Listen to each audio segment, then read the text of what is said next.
1971 সালে ইরানে এক ঐতিহাসিক ঘটনা ঘটে, যে ঘটনার সূত্র ধরে বদলে যায় ইরান শাসনের সমীকরণ। ইরানের রাজা মোহাম্মদ রেজা শাহ পাহলভি পারসিক সাম্রাজ্যকে পুনর্গঠনের ঘোষণা করেন।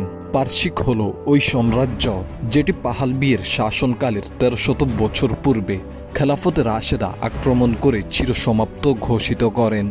তখন পাহলভি পারসিক সাম্রাজ্য পুনর্গঠনের ঘোষণা করে ইরানে বিশাল এক জমকালো পার্টির আয়োজন করেন, যে পার্টিকে বলা হয় ইতিহাসের সর্বকালের সবচেয়ে বিলাসবহুল পার্টি। এই উৎসবের জন্য ইরানের তৎকালীন সময়ে নতুন এক শহর তৈরি করা হয়। অতিথিদের স্বাগতম জানাতে বিশাল অঞ্চল জুড়ে লাল গালিচা বিছানো হয়। এই পার্টিতে পৃথিবীর সকল ক্ষমতাসীন ব্যক্তিবর্গ ও বিশ্বজুড়ে বিখ্যাত তারকারা উপস্থিত ছিলেন।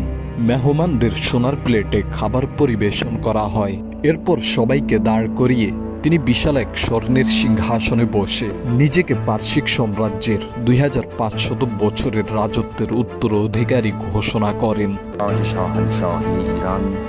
از وجود پادشاهی فرازید یافته است که خود بر تارک ملت خویش همچون تاجی از افتخار و امید می‌درخشد। সে সময় ইরানের সাধারণ মানুষ অনাহারে ভুগছিল। মানুষ দেখলেন আমরা না খেয়ে মরছি, আর রাজা সোনার সিংহাসনে বসে বিলাসবহুল পার্টির মজা উড়াচ্ছে। এসব দেখে মানুষ ক্ষিপ্ত হয়ে ওঠে। সে সময় ক্ষুব্ধ জনতার উপর খামিনির বক্তব্য আগুনে ঘি ডালার মতো কাজ করে।